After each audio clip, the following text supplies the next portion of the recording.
C'était une journée comme les autres, du moins c'est ce que je pensais. Je m'appelle Pierre, et j'étais fiancé à Marie depuis 6 mois. Notre relation semblait parfaite, et nous avions de grands projets pour notre avenir ensemble. J'économisais depuis des années pour acheter notre propre maison, rêvant d'un foyer où nous pourrions fonder notre famille. Ce jour-là, je suis rentré plus tôt que d'habitude du travail, fatigué mais heureux à l'idée de passer du temps avec Marie. En entrant dans notre appartement, j'ai entendu des voix provenant de la cuisine. J'ai reconnu immédiatement celle de Marie et celle de sa mère, Isabelle, ma future belle-mère. Je m'apprêtais à les saluer quand quelque chose dans leur conversation m'a fait m'arrêter net. « Maman, je ne suis pas sûre que ce soit une bonne idée, » disait Marie, sa voix trahissant une certaine inquiétude. « Ma chérie, c'est l'occasion rêvée, » répondit Isabelle d'un ton persuasif. « Pierre a économisé une petite fortune pour votre future maison. Mais réfléchis un peu, qu'est-ce qui est plus important ? Une maison que vous pouvez toujours acheter plus tard, ou le mariage de tes rêves ? » Mon cœur s'est arrêté. Parlait-elle vraiment de mes économies ? Celles que j'avais si durement gagnées au fil des années ? Mais Pierre tient tellement à cette maison, protesta faiblement Marie. Il comprendra, insista Isabelle. Un mariage, c'est un événement unique dans une vie. Il voudra que tu aies le meilleur, j'en suis sûre. Et puis, pense à tous les invités, à la réception somptueuse que nous pourrions organiser. Ce serait le mariage dont tout le monde parlerait pendant des années. J'étais sidérée. Comment pouvait-elle discuter ainsi de l'utilisation de mon argent sans même m'en parler ? La colère et la déception montaient en moi, mais je me suis forcée à rester silencieux, à continuer d'écouter. Je ne sais pas, maman, hésita Marie. Pierre et moi n'avons jamais vraiment parlé d'un grand mariage. Nous pensions à quelque chose de simple. Simple, s'exclama Isabelle. Ma fille ne se mariera pas dans la simplicité. Écoute, nous avons une opportunité en or ici. Pierre ne saura même pas que nous avons utilisé cet argent. Nous pouvons organiser le mariage, et ensuite, vous recommencerez à économiser pour votre maison.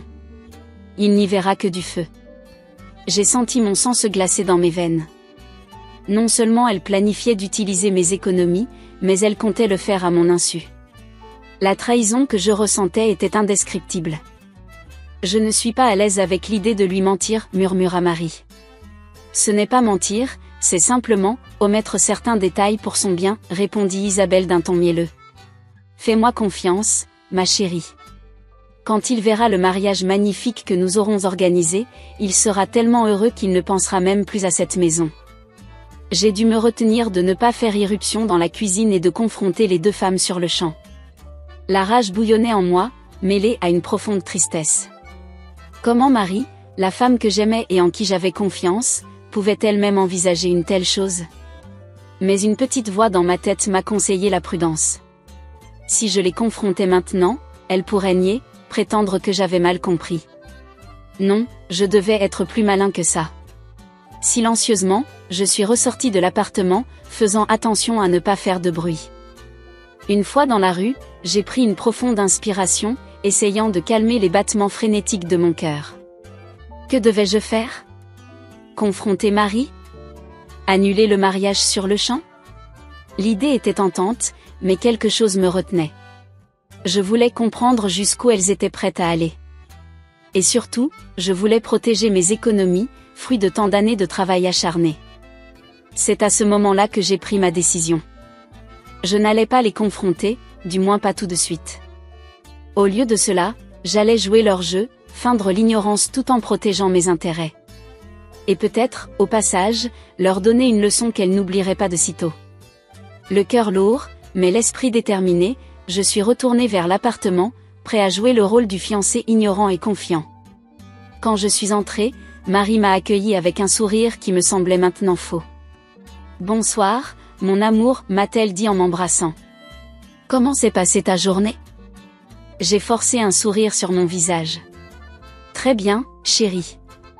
Et la tienne ?» Alors que je regardais Marie et sa mère échanger un regard rapide, j'ai su que ma vie venait de prendre un tournant inattendu. Ce qui allait suivre serait sans doute difficile, mais j'étais prêt à relever le défi. Cette découverte choquante allait changer le cours de ma vie, mais je n'allais pas me laisser abattre. Au contraire, j'allais utiliser cette situation pour révéler la véritable nature des personnes qui m'entouraient. Et peut-être, au final, cette expérience me rendrait-elle plus fort et plus sage. Dans les mois qui suivirent cette révélation bouleversante, je me suis lancée dans une véritable partie d'échecs émotionnels. Chaque jour était un défi, où je devais jongler entre mon désir de confronter Marie et sa mère, et la nécessité de maintenir les apparences pour mener à bien mon plan. La première étape fut de sécuriser mes économies. Un matin, prétextant une course urgente, je me suis rendue à la banque. Le cœur battant, j'ai ouvert un nouveau compte sous un nom d'emprunt, avec l'aide d'un ami avocat qui m'avait conseillé sur la légalité de la démarche. Progressivement, j'ai commencé à transférer mes fonds sur ce nouveau compte, veillant à ne pas éveiller les soupçons avec des mouvements trop importants. Parallèlement, j'ai entamé la deuxième phase de mon plan, planter de fausses pistes sur une prétendue héritage. Un soir, alors que nous dînions tous les trois, Marie, Isabelle et moi, j'ai délibérément laissé traîner une lettre sur la table du salon. « Oh, Pierre, qu'est-ce que c'est ?» demanda Marie, sa curiosité piquée. Je fis semblant d'être surpris. « Ah, ce n'est rien d'important. Juste une lettre de mon oncle Antoine. »« Je ne savais pas que tu avais un oncle Antoine, » dit Isabelle, ses yeux brillant soudain d'intérêt. « C'est un vieil oncle éloigné, » expliquai-je nonchalamment. « Il vit en Suisse. Nous n'avons pas beaucoup de contacts, mais il m'écrit de temps en temps. » Je vis Isabelle et Marie échanger un regard. J'avais réussi à attirer leur attention. Au fil des semaines, je disséminais d'autres indices. Une conversation téléphonique accidentellement surprise où je parlais d'investissement avec mon oncle. Une brochure de maison de luxe oubliée sur la table basse. Chaque fois, je notais l'intérêt croissant d'Isabelle, la façon dont ses yeux s'illuminaient à la perspective d'une fortune potentielle. Un jour, alors que nous prenions le café, Isabelle aborda le sujet de front. « Alors, Pierre, cet oncle Antoine ? Il semble être un homme fortuné, dit-elle d'un ton qu'elle voulait désinvolte. Je haussai les épaules. Oh, vous savez, je ne connais pas vraiment l'étendue de sa fortune. Nous n'en parlons jamais. Mais cette maison dont tu parlais l'autre jour ? Insista T.L. Ah, ça, dis-je en riant. C'est juste un rêve. Oncle Antoine m'a dit qu'il pourrait m'aider à l'acheter un jour, mais rien n'est sûr. Et puis, nous avons déjà nos économies pour notre future maison, n'est-ce pas, Marie ? Je vis Marie rougir légèrement. Oui, bien sûr, murmura-t-elle. Pendant ce temps, je documentais soigneusement chaque conversation, chaque regard entendu entre Marie et sa mère. J'enregistrais discrètement nos discussions, notant les moments où elles essayaient de me soutirer des informations sur mes finances ou sur mon oncle fictif. Un soir, alors que Marie était sous la douche, Isabelle m'a coincé dans la cuisine. « Pierre, mon cher, » commença-t-elle d'une voix mielleuse, j'ai beaucoup réfléchi. Le mariage approche, et je pense qu'il serait merveilleux de faire quelque chose de vraiment spécial pour Marie. Après tout, ce jour ne se reproduira jamais. Je hochai la tête, feignant l'intérêt. « Que suggérez-vous, Isabelle ? » Eh bien, dit-elle en baissant la voix, j'ai pensé que nous pourrions peut-être utiliser une partie de vos économies pour organiser une cérémonie vraiment grandiose. Vous savez, quelque chose dont tout le monde se souviendrait. Je sentis mon cœur s'accélérer, mais je gardai un visage impassible. Nos économies pour la maison, vous voulez dire ? Oui, acquiesça T.L. rapidement. Mais ne vous inquiétez pas, avec l'aide de votre oncle Antoine, vous pourrez sûrement racheter une maison rapidement après le mariage. L'important, c'est de donner à Marie le mariage de ses rêves, n'est-ce pas ? Je pris un air pensif. Je comprends votre point de vue, Isabelle. Laissez-moi y réfléchir, d'accord ? Elle hocha la tête, visiblement satisfaite d'avoir planté la graine dans mon esprit. Cette conversation ne fit que renforcer ma détermination. Le piège se refermait lentement, mais sûrement. Les semaines passèrent, et je continuai à jouer mon rôle à la perfection. J'étais le fiancé aimant et confiant, tout en collectant preuve sur preuve de leur duplicité. Chaque fois que Marie ou Isabelle mentionnaient le mariage, je notais soigneusement leurs suggestions extravagantes, sachant pertinemment qu'elles comptaient sur mes économies pour les financer. Un jour, alors que je rentrais du travail, je surpris une nouvelle conversation entre Marie et sa mère. « Maman, je ne suis toujours pas sûre de tout ça, » disait Marie, la voix tremblante. Et si Pierre découvrait ce que nous prévoyons? Ne sois pas ridicule, répondit sèchement Isabelle. Pierre est tellement amoureux de toi qu'il ne voit rien. Et avec cet héritage qui se profile, il ne remarquera même pas que nous avons utilisé ses économies. Fais-moi confiance, ma chérie, tout se passera bien. J'eus du mal à contenir ma colère, mais je me forçai à rester calme. Le moment de la confrontation approchait, mais il n'était pas encore venu. À mesure que la date du mariage approchait, je sentais la tension monter.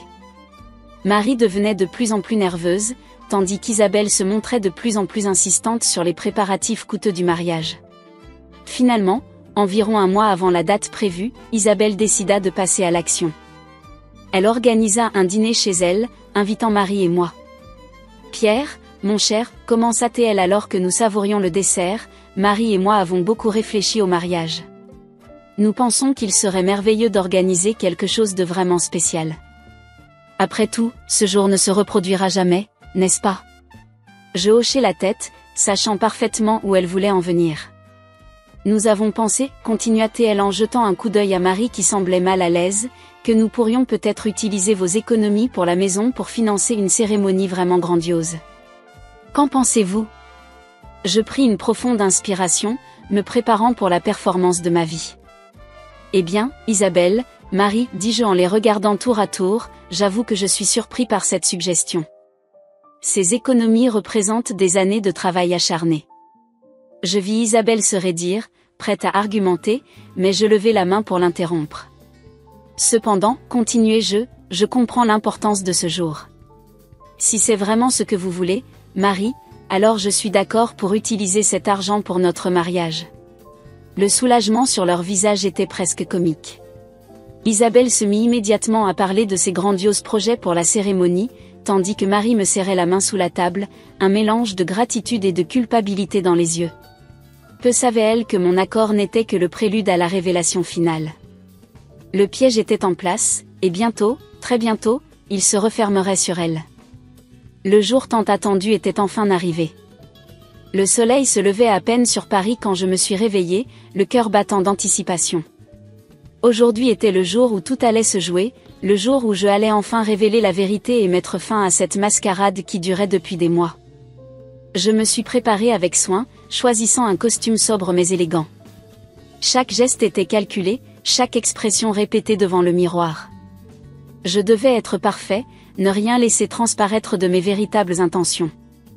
À 9 heures précises, comme convenu, j'ai sonné à la porte de l'appartement de Marie. Elle m'a ouvert, rayonnante dans une robe d'été légère, ses yeux brillants d'excitation. « Bonjour, mon amour » m'a-t-elle dit en m'embrassant. « Tu es prêt pour notre grande journée ?» J'ai forcé un sourire sur mon visage. « Plus que jamais, chérie. » Isabelle est apparue derrière elle, impeccablement coiffée et maquillée malgré l'heure matinale. Pierre, mon cher. Quelle ponctualité. Entrez, entrez, nous avons tant à faire aujourd'hui. Nous nous sommes installés dans le salon, où Isabelle avait préparé du café et des croissants. L'atmosphère était chargée d'une tension palpable, malgré les efforts de ma future belle-mère pour paraître décontractée. Alors, Pierre, a commencé Isabelle en sirotant son café, êtes-vous toujours d'accord pour utiliser vos économies pour le mariage ? C'est une décision importante, vous savez. J'ai pris une profonde inspiration, me préparant à jouer mon rôle une dernière fois. Bien sûr, Isabelle.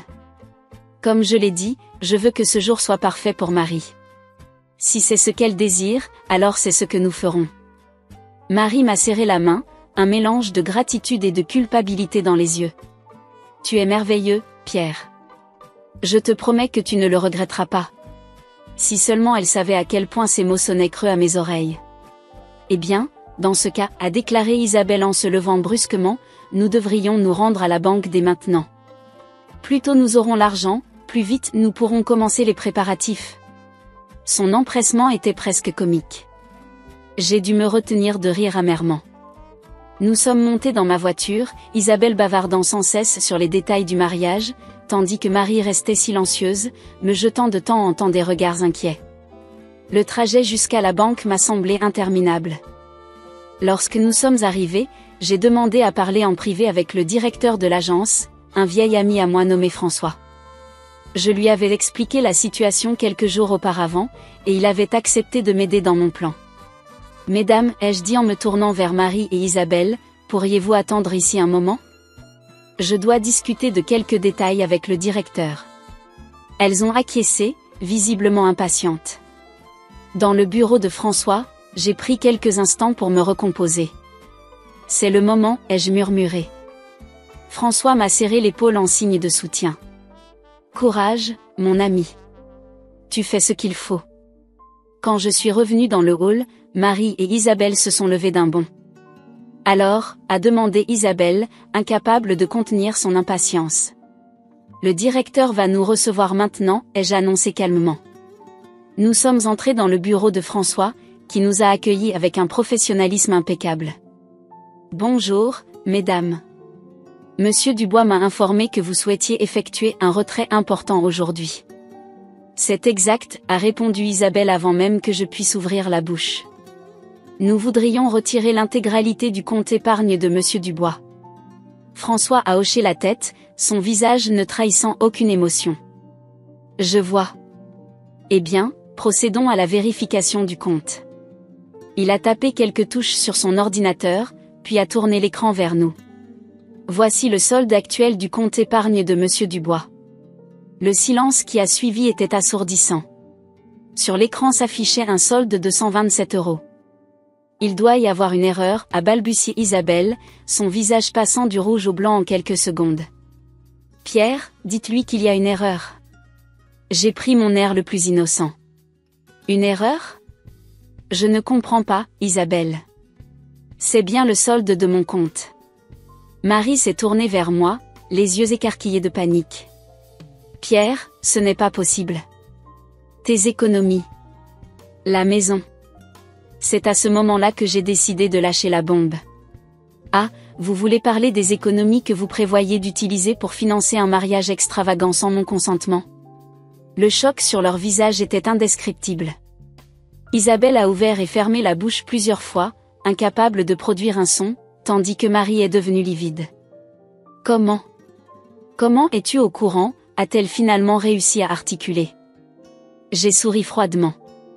J'ai tout entendu, Marie. Ce jour-là, quand ta mère et toi discutiez dans la cuisine. J'ai tout entendu sur vos plans pour utiliser mon argent à mon insu. Isabelle a tenté de reprendre le contrôle de la situation. Voyons, Pierre, vous avez mal compris. Nous voulions simplement vous faire une surprise, organiser un mariage digne de ce nom. Épargnez-moi vos mensonges, Isabelle, ai-je coupé sèchement. J'ai des preuves. Des enregistrements de vos conversations, des notes détaillées de tous vos plans. Je sais tout. Marie a éclaté en sanglots. Pierre, je suis désolée. C'était l'idée de maman, je ne voulais pas. Tu ne voulais pas, ai-je répété, incrédule. Pourtant, tu as joué le jeu pendant des mois, Marie. Tu m'as menti, tu as comploté dans mon dos. Comment as-tu pu me faire ça? Le silence qui a suivi était lourd de non-dits et de regrets. François, qui avait assisté à toute la scène en silence, s'est discrètement éclipsé pour nous laisser seuls.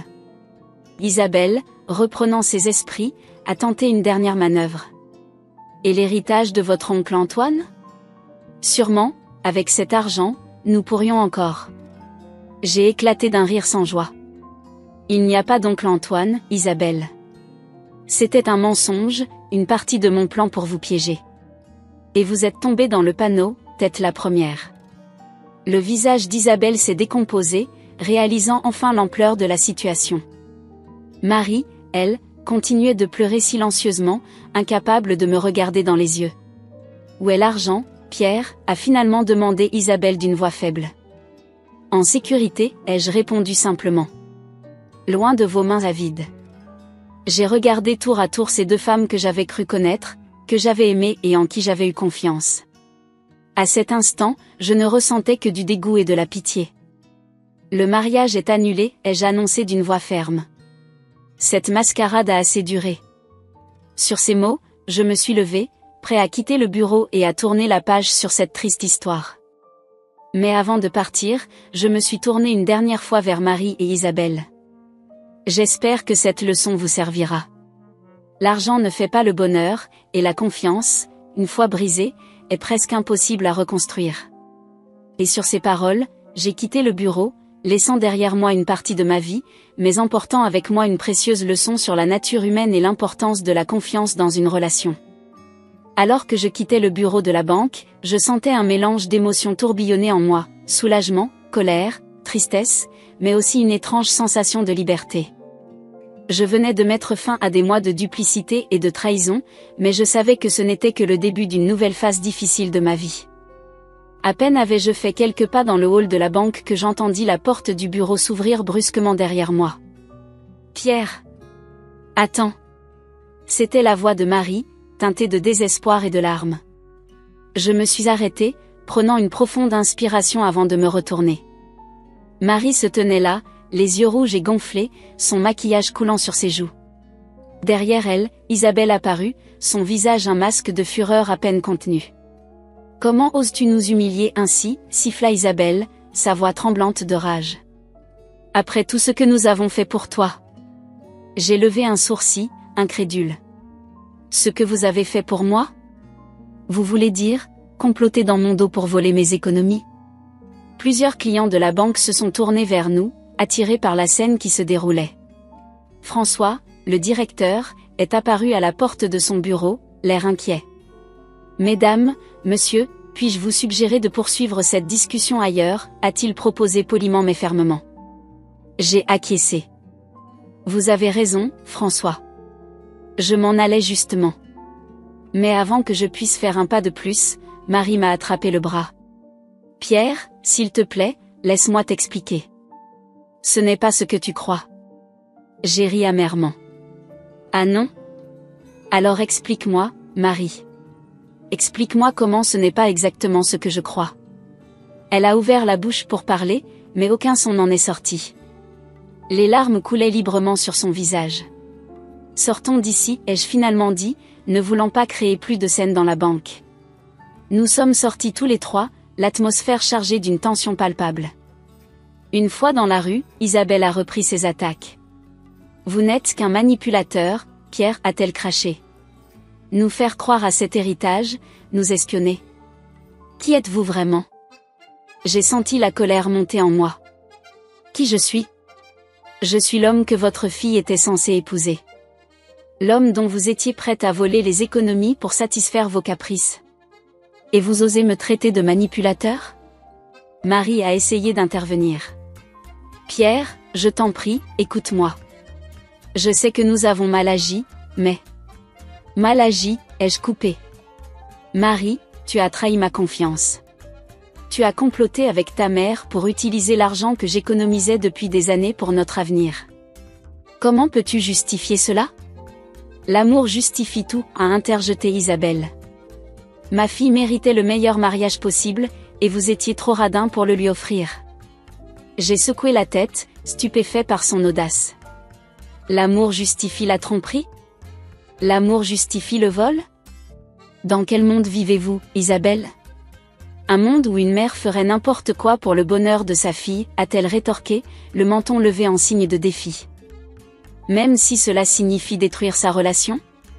Briser la confiance qui est le fondement même d'un mariage, ai-je demandé, incrédule.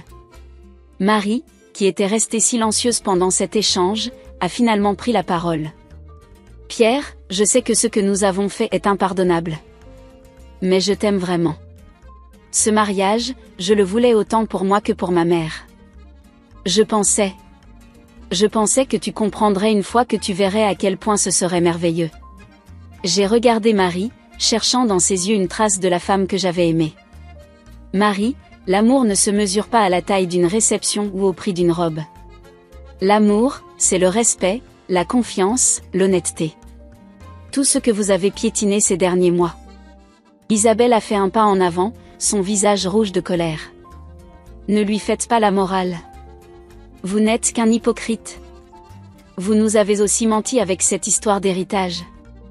J'ai menti pour me protéger, ai-je répondu calmement.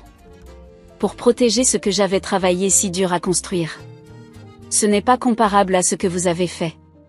Et maintenant, qu'allez-vous faire, a demandé Isabelle, un sourire narquois aux lèvres. Nous dénoncer à la police? Nous traîner en justice? J'ai secoué la tête. Non, Isabelle. Je ne ferai rien de tout cela.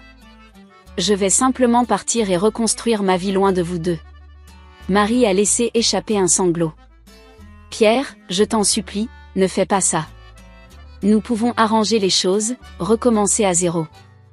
J'ai regardé Marie, sentant mon cœur se serrer malgré moi. Une partie de moi voulait la croire, voulait lui donner une seconde chance. Mais je savais que c'était impossible. Marie, comment pourrais-je jamais te faire confiance à nouveau? Comment pourrais-je construire une vie avec quelqu'un capable de me trahir ainsi? Mais tu m'aimes, a-t-elle murmuré, les yeux pleins d'espoir. Oui, je t'aimais, ai-je répondu doucement. Mais l'amour ne suffit pas. Il faut aussi du respect, de l'honnêteté, de la confiance. Et tu as détruit tout cela. Isabelle, voyant que la situation lui échappait, a tenté une dernière manœuvre. Très bien, gardez votre précieux argent.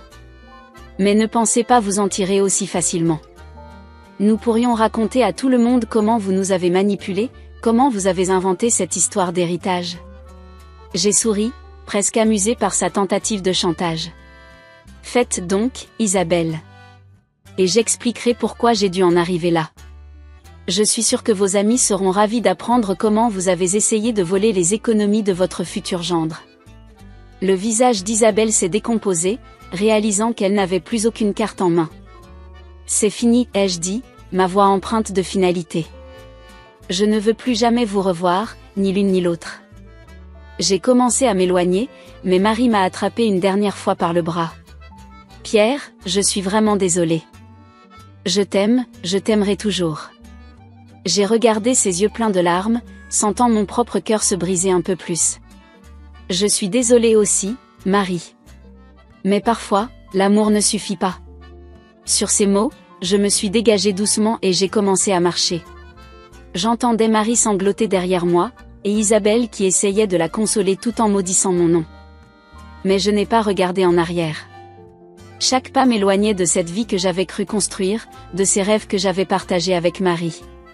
Mais chaque pas m'emmenait aussi vers un nouveau départ, vers une vie où je pourrais reconstruire ma confiance en moi et en les autres. Alors que je tournais au coin de la rue, laissant définitivement Marie et Isabelle derrière moi, j'ai ressenti un mélange de tristesse et de soulagement. Cette confrontation inattendue avait été douloureuse, mais nécessaire. Elle marquait la fin d'un chapitre de ma vie, mais aussi le début d'un nouveau. Je ne savais pas ce que l'avenir me réservait, mais une chose était certaine, j'en sortirais plus fort, plus sage, et déterminé à ne plus jamais laisser quiconque abuser de ma confiance. Les jours qui ont suivi cette confrontation à la banque ont été parmi les plus difficiles de ma vie. Rentré chez moi, j'ai passé des heures assis dans mon fauteuil, fixant le vide, rejouant sans cesse dans ma tête les événements des derniers mois. La colère, la tristesse et le sentiment de trahison se battaient en duel dans mon esprit, me laissant épuisé et désorienté. Le premier jour, mon téléphone n'a cessé de sonner. Marie, Isabelle, des amis communs qui avaient entendu des bribes de l'histoire. J'ai fini par l'éteindre, incapable de faire face à leurs questions, leurs reproches ou leurs tentatives de réconciliation. Le deuxième jour, j'ai commencé à ranger l'appartement, retirant méthodiquement toute trace de Marie. Chaque photo, chaque objet qu'elle avait laissé ici était comme un coup de poignard dans mon cœur. Pourtant, je savais que c'était nécessaire. Il fallait que je tourne la page, que je commence à reconstruire ma vie sans elle. Le troisième jour, j'ai reçu un email de Marie. Les mains tremblantes, j'ai hésité longtemps avant de l'ouvrir. Cher Pierre, je sais que tu ne veux probablement plus entendre parler de moi, et je comprends. Ce que j'ai fait est impardonnable. Mais je tenais à t'écrire une dernière fois pour t'expliquer, pour essayer de te faire comprendre. Je sais que ça ne change rien, mais tout ça, c'était l'idée de ma mère. Elle a toujours eu cette obsession pour les apparences, pour ce que les gens pensent. L'idée d'un mariage grandiose, c'était son rêve, pas le mien. J'aurais dû être plus forte, j'aurais dû lui tenir tête, mais je n'ai pas pu. J'ai toujours eu du mal à lui dire non. Je t'aime vraiment, Pierre. Je t'aime pour qui tu es, pas pour ton argent ou ce que tu peux m'offrir. J'espère qu'un jour tu pourras me pardonner, même si je sais que je ne le mérite pas. Je suis désolée pour tout. Marie, j'ai lu et relu ce message, les larmes aux yeux. Une partie de moi voulait la croire, voulait lui pardonner. Mais la confiance brisée était comme un gouffre entre nous, impossible à combler. Les semaines ont passé, se transformant en moi. Petit à petit, j'ai commencé à reprendre le contrôle de ma vie. J'ai repris le travail, me plongeant dans mes projets pour éviter de trop penser. Les collègues étaient curieux, bien sûr.